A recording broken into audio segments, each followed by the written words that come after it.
Hello everyone and welcome to Rustbuster. My name's Chris and today we're going to talk to you about rust converters. We're getting a lot of questions at the moment as the cold weather starts to set in on how they work, why we need to use them. So I'm going to be joined by Ian Allen, the train spotter's friend, and we're going to ask him some questions and go through a practical demonstration. Hi Chris. Hi Ian. Hello everybody. So Ian, tell us about rust. Tell us about rust and why we would need to use rust converters. Okay, just so we get to the basics, understanding what rust is. This here is a piece of steel, rusting. Why does the steel rust? Well, steel is not found free in nature. My wedding ring is gold and it is found free in nature. I could throw my wedding ring into the field behind our unit, and maybe in 1,000 years' time, somebody could come along and find my ring in the unit, outside in the field. If my ring was made of steel, or I threw this plate into the field outside, in 1,000 years' time, it would just be red earth. And the reason for that is that steel is made from an iron oxide, maybe say like which is like a rock, which contains the iron. That then is put into a blast furnace. The blast furnace extracts the steel out of the ore with a tremendous amount of energy being put into the steel. That energy is then contained within this steel. It's almost like a battery. So you've got, because it isn't what naturally would be found in nature, you've got, what, for the want of a better term, anodes and cathodes. You've got plus molecules, you've got minus molecules. It's not balanced. And what will happen is the energy will want to escape from one molecule to the other, and the steel we want to get back to what it was originally, which is earth, and that's why rust will occur. How do you stop it? Well, very basically, if you have an electric wire, touch it and you'll get electrocuted.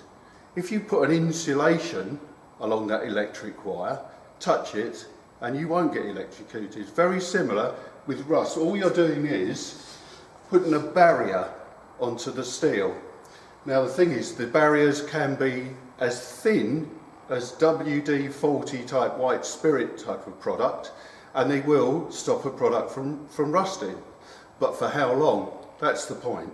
So when you're actually coming into protection, rust proofing and rust protection, you need effective barriers that are going to last a long period of time when exposed to maybe sunlight or extreme temperatures or road salt or anything of that nature. So what we're looking for is how to prepare the surface that is rusted, and then how to put an effective barrier onto the steel to stop that process.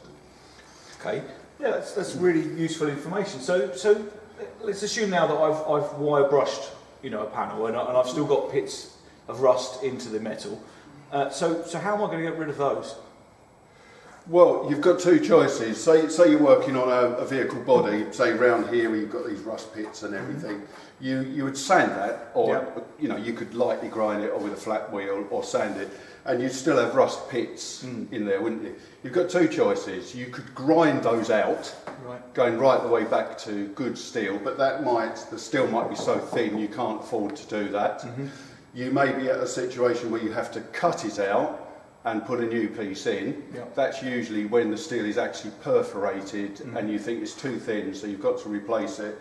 But when you've just got rust pitting, then you can use a converter type product on those rust pits by applying to the steel.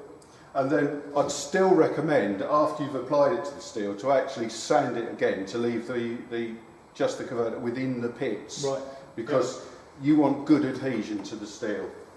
So do I apply it to the bare steel then?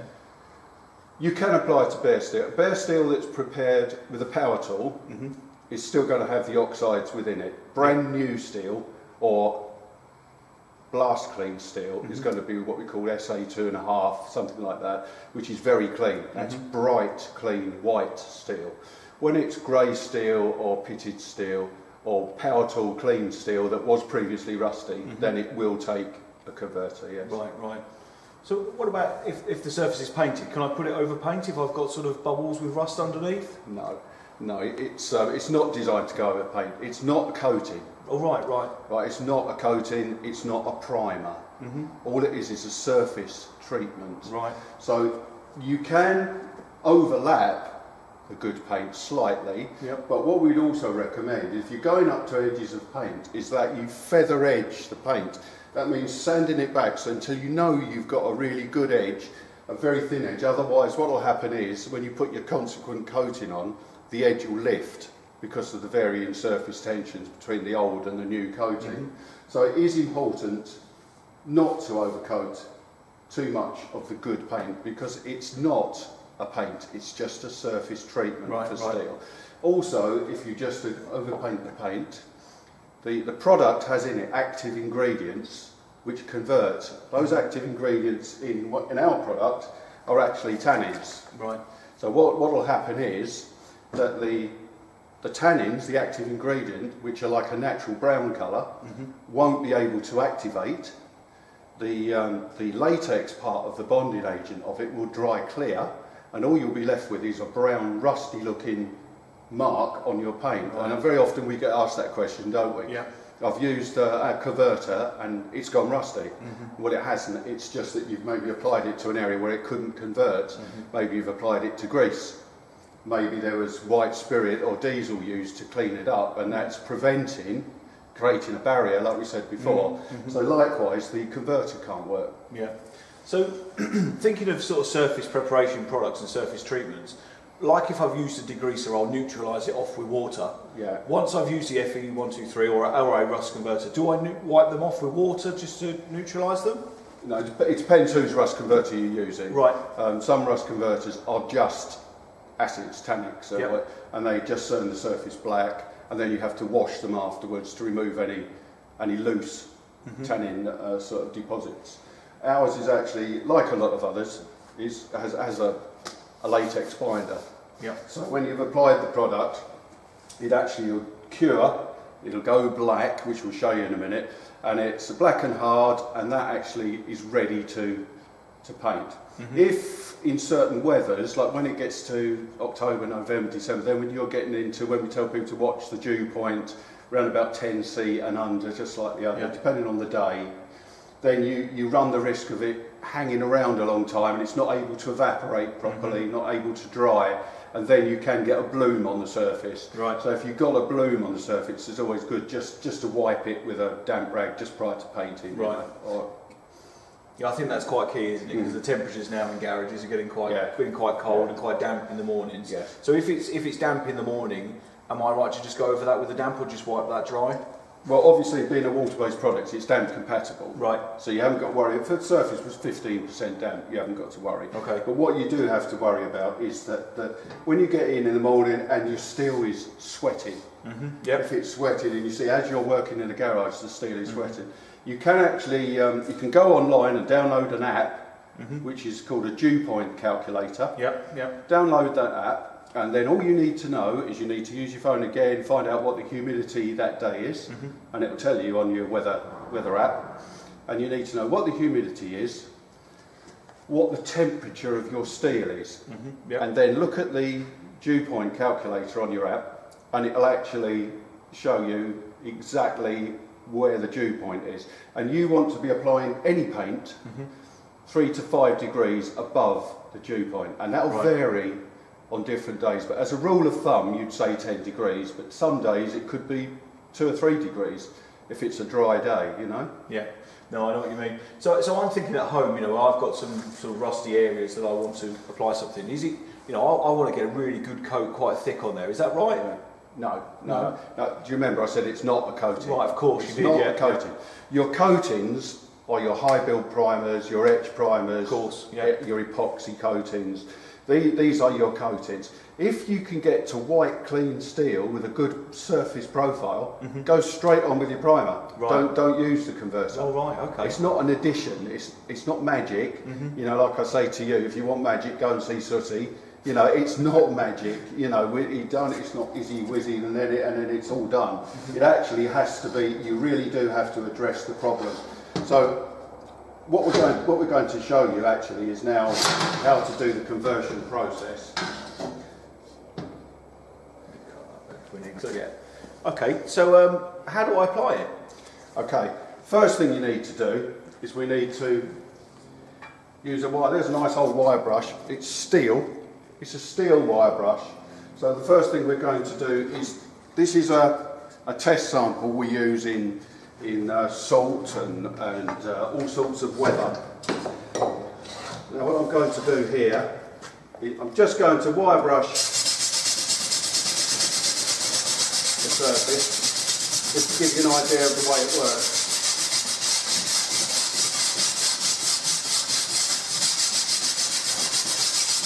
Now you might think that's not that heavy a rust, but that's where you want to get to. You want to get there or better. If the rust is, this is just the ginger on the surface. Now this now is the very surface of the steel, and if there was any loose powdery deposits on there or layered rust, your paint system is just going to sit on top of that. The rust is going to crumble underneath, it's going to flake off.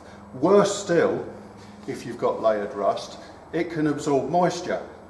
So if you just put a coating on top of heavy rust, expecting the converter to do something magic, it can't do it. The moisture underneath is still going to allow the steel to rust. So what you need to do is get the surface back to the ginger on the surface. That, I would say, is where the minimum I would want to see it, or even better. Okay, so what I've just done now is I've just given it a light wipe over with some water, just to remove any rusty dust that's on the surface, because we don't need the rusty dust to interfere. And then using a small amount on the brush, what I call a half dry brush, we're going to apply the converter onto the steel surface.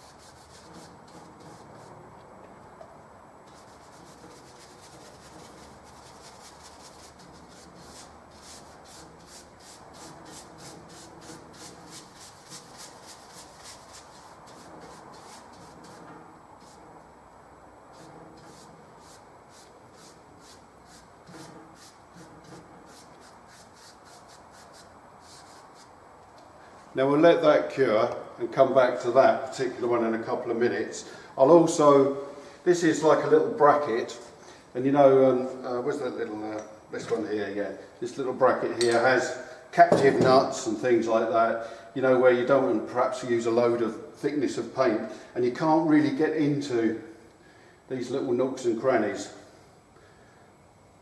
So it'll work really well in these sort of areas as well. You can get right in there and you know that those areas are treated.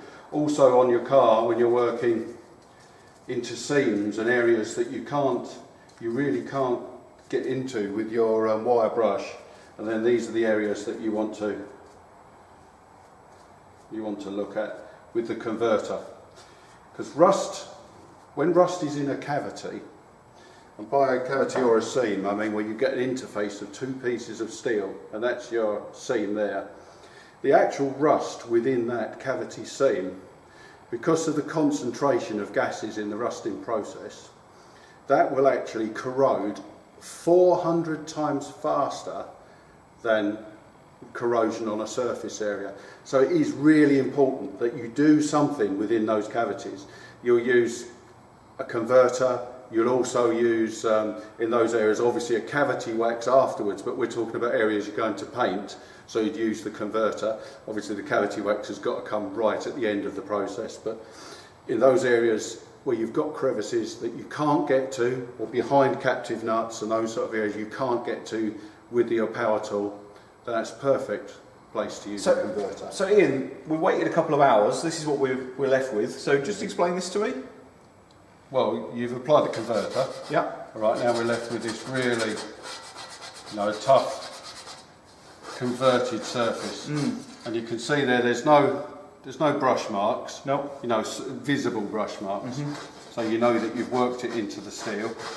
That now is ready to be painted or waxed, or whatever your barrier is going to be. Of course, yeah. You know, we don't on actual bodywork. I tend to prefer to use like using a DA, getting it back to bright, clean steel, and then etch primers and things like that. Because this does have a little bit of build to it. Yes. So I prefer to use this on the underside of a car, into seams, into areas you can't get to. I wouldn't say this, you know, this is just my personal preference, but I prefer to see this on structural elements of the car. Bodywork, there we've got better things for doing the bodywork. So if I had applied this too thickly and the conversion hadn't taken place properly, what would I be seeing now? Would it be still partially cured, or?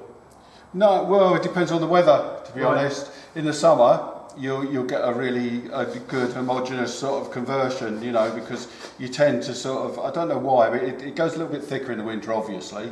Viscosity is heavier, and also I don't know what it is. It's perhaps a mental thing. People think they're putting on more, so it must be good, but it isn't. Less is good, because you're just converting the very surface of the steel. You've taken off this surface rust, and then you're converting the surface of the steel. So you've then got this really hard converted matrix, and then if you're on the underbody, then you're going to coat that with a heavy epoxy, or coat that with a heavy underbody wax, like our Tech Shield, something like that, and then that's going to be a really fantastic barrier. And if you've gone into the seams and edges as well, you know you've stopped the rust in those areas. So fantastic. Yeah, that's how you want to see it. There's the little bracket, and you can see that's all homogeneous now. You can see where it's worked into the little areas there.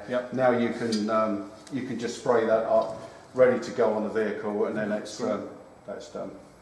Okay, fantastic. All right. Well, thanks for watching. If you have any questions, you can email them through to us at sales@rust.co.uk, or click and comment on the YouTube video where we'll put this up. Like and subscribe. We've got some more videos coming in the future. If there's anything that you really want to see us try and put a video together for you, then let us know. And we've got some other videos that you can view as well, onto how to mix epoxy mastic EM121, how to spray with epoxy mastic EM121, and how to stripe coat with epoxy mastic EM121 as well. So thank you for watching. We'll see you soon. And remember, people out there, do it right, do it once.